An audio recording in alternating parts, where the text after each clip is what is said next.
नमस्कार।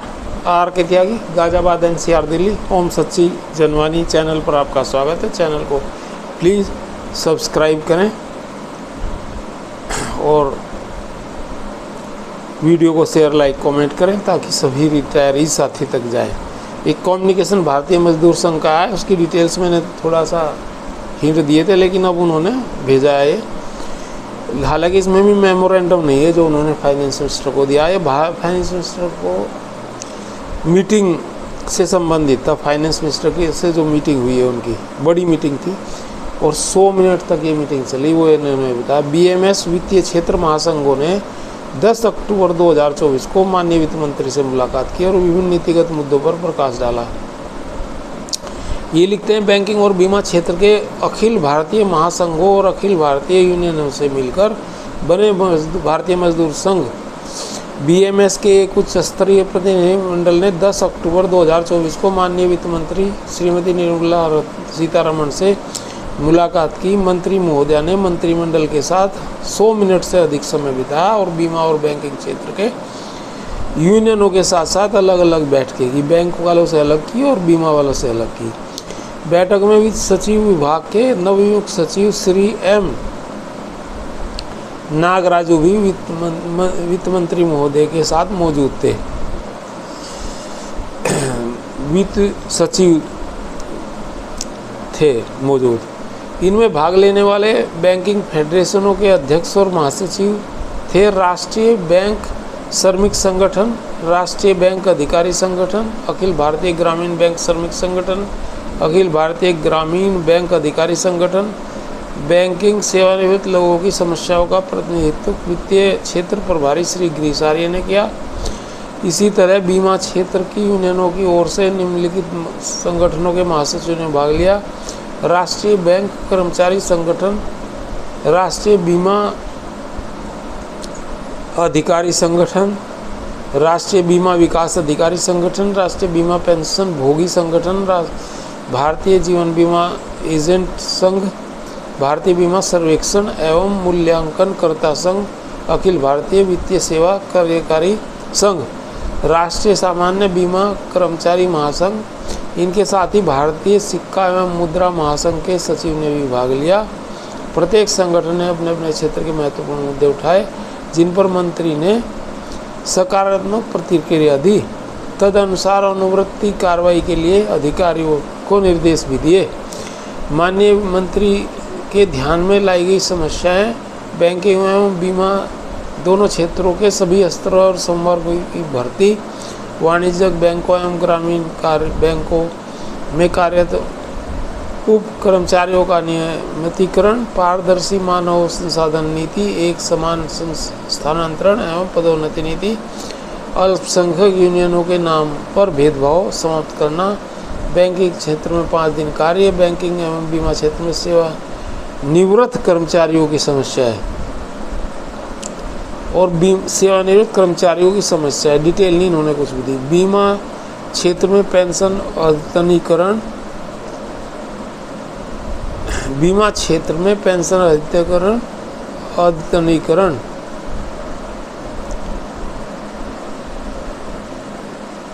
बीमा अभिकर्ता कल्याण बोर्ड की स्थापना, LIC विकास अधिकारियों के लिए वेतन वृद्धि एवं विशेष नियम को समाप्त करना, बीमा सर्वेक्षकों से संबंधित IRDA नियम, LIC में FSI को वैकल्पिक रोजगार, IDBI के विशेष रूप से तत्कालीन यूनाइटेड वेस्टर्न बैंक के कर्मचारियों के संबंध में लंबे समय से लंबित समस्याओं का समाधान, यूनाइटेड इंडिया इंश्योरेंस कंपनी का भेदभावपूर्ण रवैया, राजस्थान मरुधर ग्रामीण बैंक और यूको बैंक आदि। भारतीय मजदूर संघ के अखिल भारतीय संगठन मंत्री श्री BK सुंदरन, भारतीय मजदूर संघ के अखिल भारतीय सचिव एवं वित्तीय क्षेत्र के प्रभारी श्री गिरीश आर्य के नेतृत्व में प्रतिनिधि मंडल में सभी उप प्रभारी श्री रामनाथ किनी, श्री विराज टिकेकर और श्री राजेंद्र शर्मा, सोमेश विश्वास उपस्थित थे और ये इन्होंने 15 आदमियों की फ़ोटो सर्कुलेट की हैं और डिटेल इन्होंने नहीं बताया क्या है। और इसमें जो लिखा है पेंशन अपडेशन वाला मसला, उसमें भी इन्होंने यही कहा कि बीमा क्षेत्र का पेंशन अपडेशन। हालांकि मैं समझता हूँ कि बैंक का भी होगा इसमें, पर इसमें ऐसा लिखा नहीं है। अब ये क्या था क्या नहीं था, इतना मेरे पास अपडेट आया था, ये मैंने आपको बता दिया। अब आगे कोई मेमोरेंडम आएगा तो हम आपको अवगत कराएंगे इसमें। एक और भी मैं थोड़ा सा आपको बताता हूँ।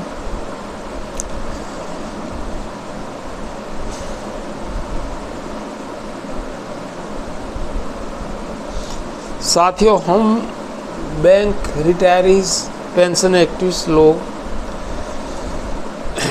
बड़ी चुनौतियों से गुजरते हैं और असामान्य तरीके से हमारा व्यवहार रहता है, क्योंकि फाइनेंशियल क्रंच हमारे पास रहता है और हम अपने उद्देश्य को प्राप्त करना चाहते हैं और तमाम तरीके हम उसमें अपनाते हैं। रिटायर्ड्स के हित हम सर्वोपरि रखते हैं और एक दूसरे के साथ हम कंधा से कंधा मिला कर के चलते हैं और अपने उद्देश्य को, अपने कार्यों को अटकाना लटकाने का कार्य हम नहीं चाह रहे हैं कि ये हो। लेकिन फिर भी जो बड़ी बड़ी यूनियन है और दूसरे भी छोटे मोटे संगठन हैं, उनके चरित्र आप देख रहे हैं किस तरह से बदलाव की तरफ हैं और पेंशन फ्रेटर्निटी को वो खतरे में डाल रहे हैं और लगातार जो है अलग अलग तरीके से उन्हें हानि पहुंचाते हैं। और बैंक पेंशनर्स ने पिछले 25-30 साल में हज़ारों करोड़ का नुकसान उठाया। 1616/1684 का इशू था 7वें समझौते के अंतर्गत। स्पेशल अलाउंस का इशू है, ग्रेजुएटी गणना को स्पेशल अलाउंस बाहर निकाल देना और पेंशन ना देना स्पेशल अलाउंस पे, ये भी है। ग्रेजुएटी रिकैलकुलेशन का इशू है। तो ये तमाम इशू हैं जो सेटल नहीं हो पा रहे।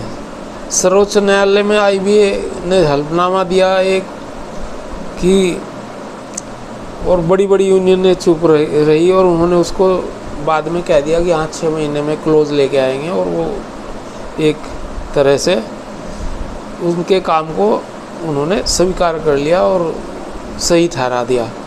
ऐसे में पेंशनर्स और रिटायर्ड संघों और बैंक पेंशन एक्टिव्स की भूमिका पर ध्यान रखें आप लोग, हम तो रख ही रहे हैं। और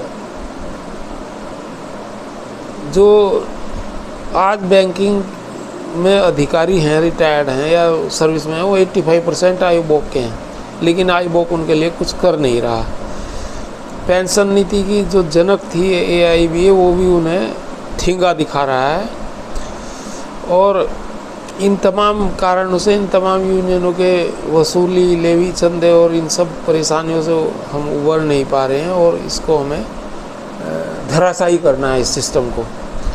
ये लोग 5 तारा होटलों में और हवाई यात्राओं में बिजी रहते हैं और तमाम ऐसे कार्यों में संलग्न हैं जिसका हम घोर विरोध करते हैं, और बैंक पेंशनर्स के लिए कुछ नहीं किया इन लोगों ने, उसका भी हम विरोध ही कर रहे हैं। साथियों, आज उत्तर भारत में विजयदशमी दशहरा का पर्व मनाया जा रहा है, जो बुराई पर अच्छाई की जीत के लिए हर साल मनाते हैं और रावण का पुतला जलाते हैं। बैंकों की यूनियन में भी रावण, और वह रावण 1995 यानी कि 29 साल से पेंशनर्स का खून चूस रहा है। कभी 1616 से 1684 का मुद्दा खड़ा कर देता है, कभी प्री 2002 रिटायरीज के लिए टेपर डी का मुद्दा बना देता है, कभी स्पेशल अलाउंस का लफड़ा खड़ा कर देता है, कभी यह मेडिकल इंश्योरेंस जो बैंकों के रिटायरीज जो स्टाफ वेलफेयर फंड से देनी थी, ऐसा DFS की सलाह थी और खंडेलवाल कमेटी में भी था, वह इंश्योरेंस का प्रीमियम रिटायरीज पर थोप देता है। दुनिया की सबसे महंगी सुपर टॉप पॉलिसी बैंकों में पेंशन्स पर IBA की 60 से लागू करवा देता है और हाल ही में DA बेस ईयर 2016 से DA की गणना लागू करने के बजाय पेंशनर्स के लिए इस विषय को पेंडिंग डाल देता है और 1960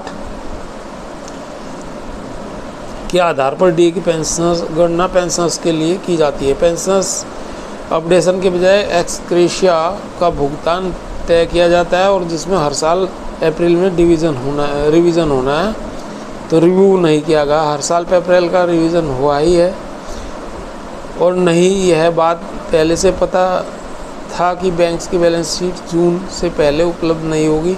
यह समस्या हर साल होगी और लगता है उसने पहले से ही अपने दिमाग में सोचा हुआ था कि है हम नहीं देंगे, एक्सक्रेशिया फिक्स कर दिया है और इसका भी रिवीजन नहीं होना है। वास्तव में इस दशहरा पर्व पर इस रावण को जलाना जरूरी है। जो कामरेड इस रावण को जलाएंगे मैं उनका सम्मान स्वागत करूँगा।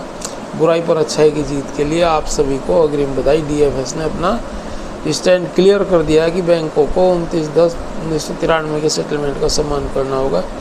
आपका साथी RK वर्मा, सहारनपुर 12/10/2024। तो इसमें कुछ हिस्सा लास्ट वाला इनका ही था, वर्मा जी का था, तो मैंने आपको बताया है। तो धन्यवाद साथियों। भारत माता की जय। वंदे मातरम। नमस्कार। 8588898205 RK त्यागी।